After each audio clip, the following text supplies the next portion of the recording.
En fait, quand on arrive sur une autoroute francilienne, on a des embouteillages aux heures de pointe, mais la réalité, c'est que les routes ne sont pas saturées, dans la mesure où on est à peu près seul dans son véhicule, en moyenne 1,1 personne par véhicule. Donc ça représente énormément de sièges libres. Il y a 15 millions à peu près de trajets qui sont réalisés tous les jours en voiture en Île-de-France. Ça représente à peu près 40 millions de sièges libres qui sont disponibles. Alors la vision qu'on a chez Caros, c'est vraiment de transformer les voitures individuelles en réseau de transport collectif et on peut les mutualiser avec le réseau de transport, c'est-à-dire grâce à notre technologie, être capable d'aller capter ces sièges libres et les mettre à la disposition de passagers et de proposer des trajets complètement clés en main de A à B.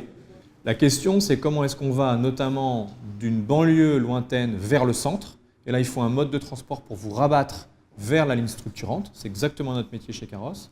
Ou comment je vais d'un point à point en périphérie, ce qu'on appelle les tangentes dans le milieu du transport collectif.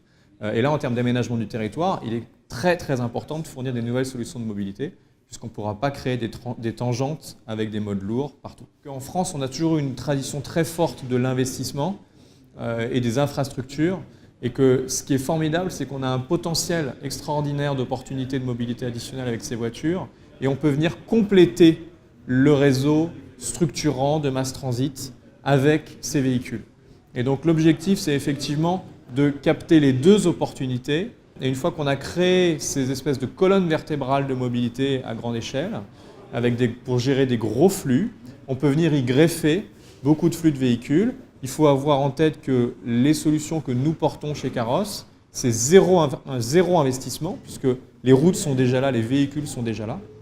Et ensuite, en coût de fonctionnement pour la collectivité, on va être entre 5 et 20 fois moins cher que du bus, et encore moins cher d'ailleurs que des modes très très lourds comme le train, dans ces zones peu denses. Et puis ensuite, comme chez Caros, on va plus loin grâce à ce qu'on appelle l'intermodalité, c'est-à-dire la combinaison covoiturage plus transport collectif. Avec ça, on crée tout simplement le réseau de transport le plus rapide d'une agglomération. Grâce à l'intermodalité, on peut aller de A à B avec un bout de covoiturage plus un bout de transport collectif. Et ça doit se faire entre guillemets sans couture, à l'intérieur soit d'un forfait, c'est ce qu'on fait déjà en Île-de-France. On a les trajets en carrosse inclus dans le forfait, soit à l'intérieur d'un ticket. C'est vraiment l'alignement du transport collectif et du covoiturage sur la même billettique. Les résultats sont sans appel. Chez Caros, nos utilisateurs économisent 24 minutes par trajet par rapport au transport en commun classique. Ça représente donc quasiment 50 minutes par jour de gain de qualité de vie. C'est absolument énorme.